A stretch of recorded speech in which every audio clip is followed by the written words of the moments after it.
Welcome back to another episode of Zarpado, a passion podcast.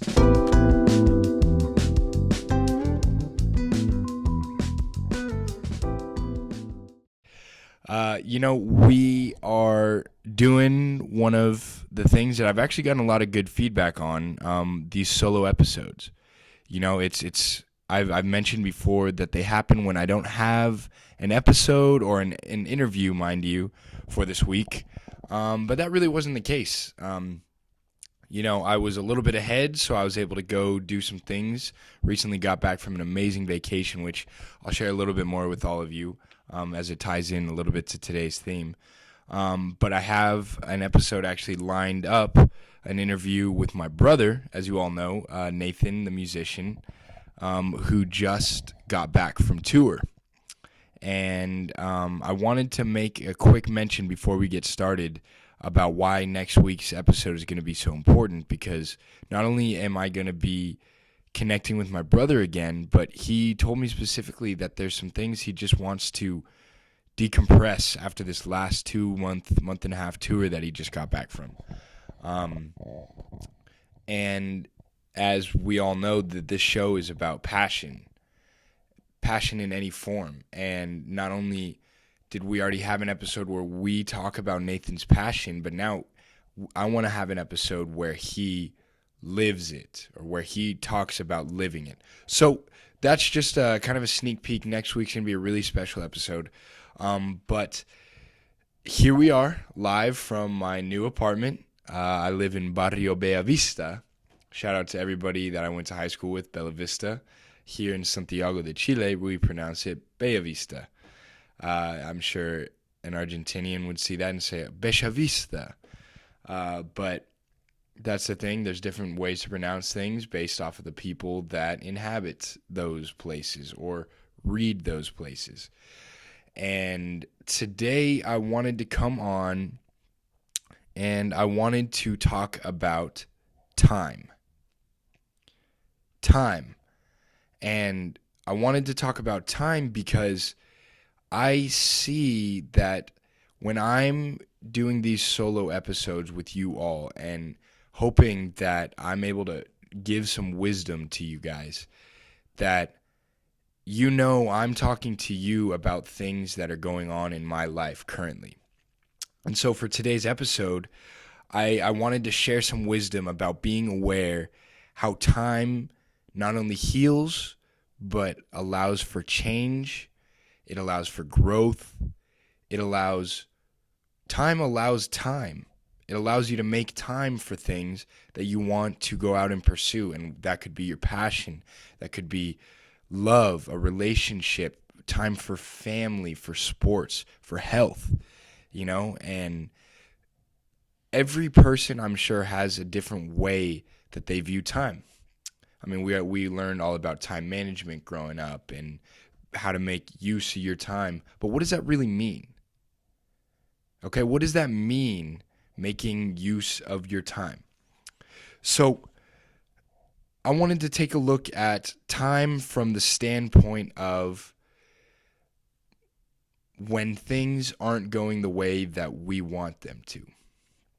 Whether it be, something difficult you're going through, that could be inner, that could be outer, that could be with a significant other, with a family member, with friends. It could be with whatever, because every one of us, since the dawn of, you guessed it, time, has battled with time. And so when we are in a period of growth and something is telling us that, hey, what I'm doing isn't right, what I'm around, who I'm with isn't right, the only way that you're going to be able to acknowledge these feelings and these signs, if not, will be to allow yourself the time. Allow yourself the time to listen to how you're feeling. Allow others the time to try to offer you support. And, I'm not going to get much into detail what's been happening. I mean, nothing bad, all things for growth, but more specifically, a lot of things that have just needed a little bit of time. You know, I mean, these are the things you learn when you go out into the world on your own and you start meeting the people of the world. You learn that it's not going to be exactly the way that you grew up or the way that you've known things. And that is because through time, you've changed. Now, all of us are at this point in our lives where we have spent a good amount of time since when we were, since we had spent a good amount of time since we had lost a train of thought there. Yeah, each of us have lived to a certain point to where we have had to deal with certain things going on in our lives. You know, certain trials and triumphs that we've had to overcome, and they've made us the people that we are. And when you look at how time has influenced that, if all these came all at one time and we had to answer and solve these problems all at one time, then not only would the rest of our lives be boring, they would be meaningless. Okay? So the reason I wanted to share about time and about more specifically how to be aware of making the use of your time and giving yourself the time you need is because each one of us is going to go through a moment or a series of moments throughout our lives where you're just going to need to take time off or time on to work. You know, I've felt lately that I need to be in more of a state of dedicating the time to this podcast. Okay, I'll tell a quick story. Me and my buddy Mariusz. Shout out Mariusz, episode something, whenever it was right after we met the beautiful Chilenas. We had ourselves an episode, and you know we talked a lot about similar things to this, but he was living in Buenos Aires. Me and him were living in Buenos Aires for almost a year together. Me about 9 months. He lived there for 14 months. We met back in July. And he's on his way now back to Germany after 14 months of living in Buenos Aires, in Argentina. I think he flies out next week or something like that, just doing a little bit of traveling. But he hit me up and he was saying, hey, I'm coming through Santiago. I want to see you and Tony. I want to, do some. And then I think I'll go to Atacama Desert afterwards. And for those of you who don't know, El Desierto Atacama is one of the most interesting and unique places in the entire world. Okay, and I'll tell you why. It's right up at the north of Chile.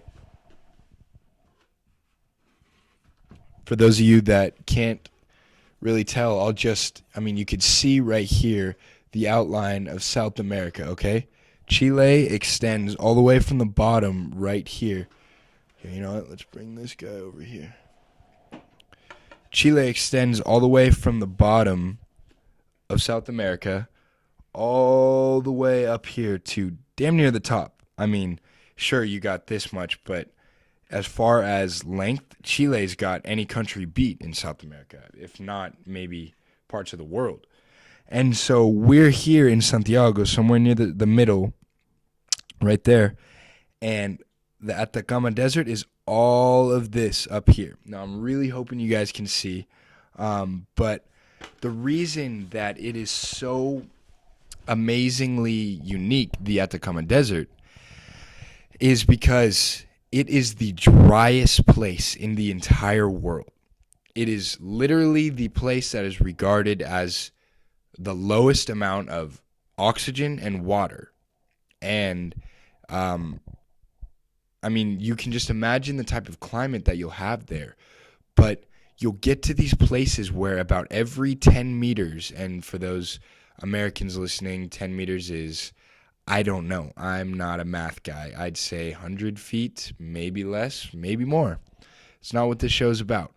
But every so often, very little, the ecosystem, the look, the color, the rock, the plant, the vegetation changes in this amazing desert. I mean, you can go driving 10 minutes of nothing but dark brown and gray rock and jagged rockiness, very dry rolling hills, to then these huge red stone, sandstone cliffs with all these sand dunes that are gigantic, and then drive for, 15, not even 10, 15 minutes again, and you're on a salt flat where it's white as snow. And you wonder, how does some place that is so lacking of all the things that we have in life, oxygen, water, animals, vegetation, how does it, first of all, look so beautiful? And second of all, change so much? Well, I was there, me and Marius went there to this place for about 4 days. We stayed at a hostel, met some of the coolest people in the world, just talked to a lot of them about this podcast. I hope anybody listening that I met there that I met at the hostel listens to this episode and knows that I'm giving them a shout out, because you guys were amazing. And the only thing I forgot was to bring all this recording gear to the hostel, because I would have been doing interview after interview after interview. But I picked up a book one day, and it was on the Atacama Desert. It was a small one. It had a lot of pictures, right up my alley. And I read that about 11,000 years ago, the Atacama Desert was flush with vegetation and water and rivers, flowing rivers, which those three things didn't exist within 100, 200 miles of where we were.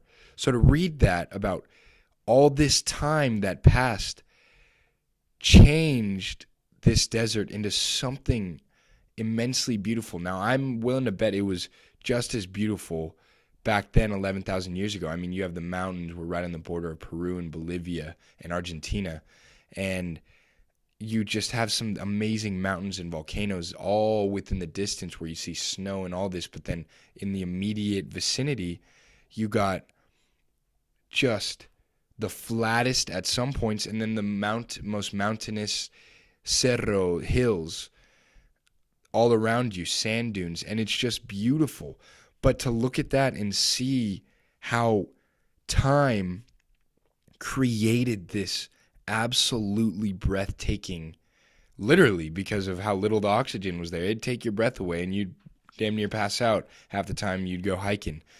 But how time created such a beautiful thing, it just kept making me think about some of the things that were going on in my life and some of the people that I love that really just need time. I mean, one instance is my mom. It's been about a few years since my dad passed.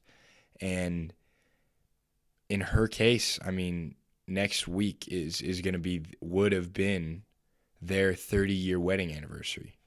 I mean, 30 years, man, of amazing marriage that, they had planned to, continue going strong. And they would have 100%, but, life happens. And if you ask any one of my family members who's there with my dad, the most important thing that we had with him in those last couple years was time.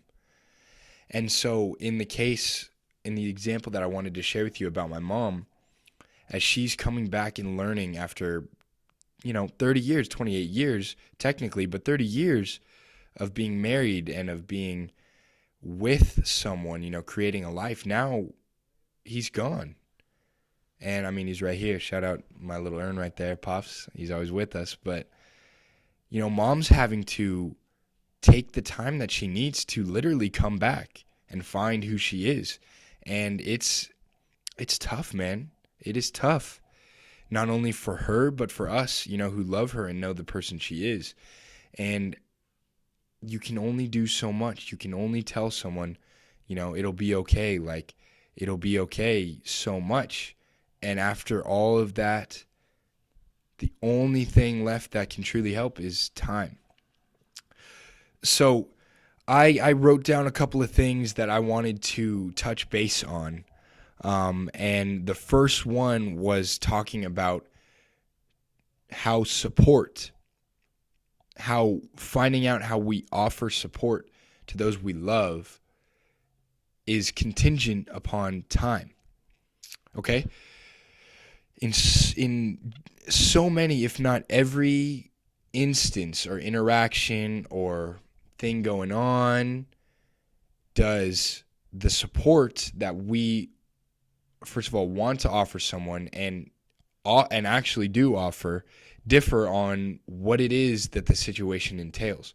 So, that was a long sentence, and I'm hoping it was coherent. It felt it, but it also felt like it wasn't. So, different people require and want different types of support for what it is that they're going through. And sometimes what we need to do is listen, and even if you don't know what to say, don't say shit. Don't say anything. Because what we need to do is listen and find out the best way to offer support to those that we love. And sometimes it's being there. Sometimes it's motivating and, getting down to brass tacks and saying, listen, this is what you need to do. I love you, and this is what I feel, and this is what I think you need to do. But sometimes that's just about the worst thing that you can say to someone when they are going through it, man. That is about the worst thing that you can do. So the only way that we can figure out what we need to do is to allow time to listen, to understand, and that in turn will find the best way that you can offer someone support. And now I shared that from the angle of us giving support, giving our time, giving our understanding. But there's always two sides to something. What happens when you need to take that? You're the one going through something. You can't depend on people in your life, your family, your loved ones, your significant other, doctors, therapists. You cannot rely only on those people to change you, to fix you.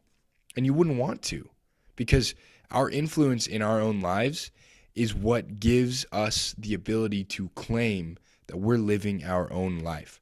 Wow, that's a bar.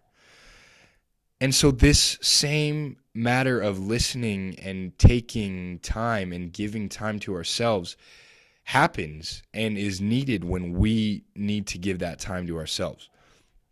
So we need to allow the time for ourselves to understand how we feel. One of the sayings that I learned throughout college in Soul Effects, which not only changed my life, but really allowed me to understand that no matter it is what I'm going through, I need to do one simple thing, and that's feel what I need to feel.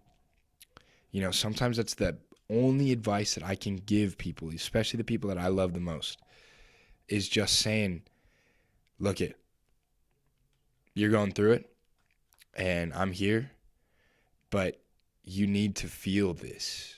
You need to feel how you need to feel. I'll tell a quick story about this past weekend. I was at the hostel, and the greatest part about hostels is you meet such amazing, unique, weird, and wonderful people at hostels, especially at places. That's one thing I wish the United States would up more, is the way that we use and treat hostels, because I feel like we don't have the same type of care and openness that hostels do, for instance, here in South America, and I would only imagine Europe. But I met a girl from Brazil. Her name was Flavia, and she was in her 30s, and she was talking about how it was the first time that she had ever taken a solo trip. She was saying she had just years ago received her PhD, and now she's just out there putting knowledge out into the world, published, peer-reviewed knowledge. And so when I met her, I just wanted to pick her brain. And we spoke Spanish, we spoke English, jokingly a little bit of Portuguese. That's the next language I want to learn. But to have a deep conversation, we used the two languages that we both spoke. That, one was mine, home language, and the others weren't hers, but she was still able to share these amazing things. And she was a neuroscientist that studied the effect of psychoactive and psychedelic drugs on the human brain for the ability to process inner thoughts, inner mind things, whether that be for healing or whether that just be how they affect us. And that's something that you can study for so much. And I asked her this question about, depression. And I said, when you're depressed, what do you as a neuroscientist think is better for you as a mode of healing? Psychedelic, drugs that put you into this very introspective, looking at yourself, looking at your life type of mindset, or the ones that Western medicine prescribes to us that, do amazing job and help thousands and millions of people, but also do the opposite of what it was that Flavia studied, which was take these things that we're confronted with and put them to the side. And she gave some of the best advice that I ever heard, which was there's no way to answer that, because depending on the person, depending on what it is that they are suffering with, it's always going to be different. And there's things that are going to help and there's things that aren't. But she said one thing I can say about the experiences and of the psychedelic, psychoactive type of things, they put in front of you what it is that you are dealing with traumatically. And one of the best, absolute best things that we can do for ourselves, that goes with taking the time for ourselves, is to sit with our problems and sit with our fears and allow them to confront us. I just told my girlfriend, Tony, a story about a year ago today. And, last night she was just painting and I was just writing, reflecting. We were just listening to music. And I realized that a year ago today, I went to a transformative music festival called Lightning in a Bottle. Now, it's a 5-day festival where it's just focused on love and music and art and experience and just fun with your friends. And in whatever way that you see that being, that is what you go there to do. And I remember I was there and I had one of the most interpersonal conflicts ever. And it was just because my head wasn't clear, man. My head was not clear. And it was a week before I moved to Argentina, a year after my dad died. And there, at that moment, I had all the experiences that I'd had in my life, which made me the person that I was, which wasn't bad, but it was who I was. And the reason I explain it like that is because I was around the weirdest fucking people that I've ever seen in my entire life. I mean, I'm talking weird. Like, there is no way to describe it without being, and I'm saying this without being overly nice and without being hurtful. I'm being very objective that these are the weirdest freaking people that I've ever been around on my entire life. And me, a first timer in a situation like that, and seeing people that, at times made me uncomfortable, the things that they were doing, the things that they were choosing to wear, say, do, I was judging. And I felt this inner conflict about, why is it that you have such a problem with these people out there just living the way that they want to live? Why is that, Hagen? It's wrong, but why is it? And I really wanted to take that time to understand. And then I started thinking too, if you can't handle what you're seeing right here, how the hell are you going to handle moving to another country, learning another language with no friends, with not one person How are you going to do that? And so I was just in my head. And I mean, had it not been for Nick Botts, shout out to Nick, who just found me really just down in the dumps and just said, hey, let's just go back to the campsite and let's just talk, and that's what we did. And I was sharing that story with Tony yesterday because that was a year ago. And all these fears and overthinking and lost feelings that I had up in my head a year ago, I was able to sit there with my girlfriend in my new home and look at all the things, those things too included, that I gained and received from this past year. And it was just such a beautiful thing to see that something that I felt was never ending, this fear, in only 1 year, not only were all my fears addressed, but I was enriched with a new language, a podcast, friends, lifelong friends, amazing experiences, and the ability to follow my passion, love, and climb mountains. Literally, in this past year, I climbed mountains. And I say that metaphorically and physically, literally. And so that shows people that shows what time will do for us, what time will do when we allow it to continue. And, one thing I've said lately, people always say, one day at a time.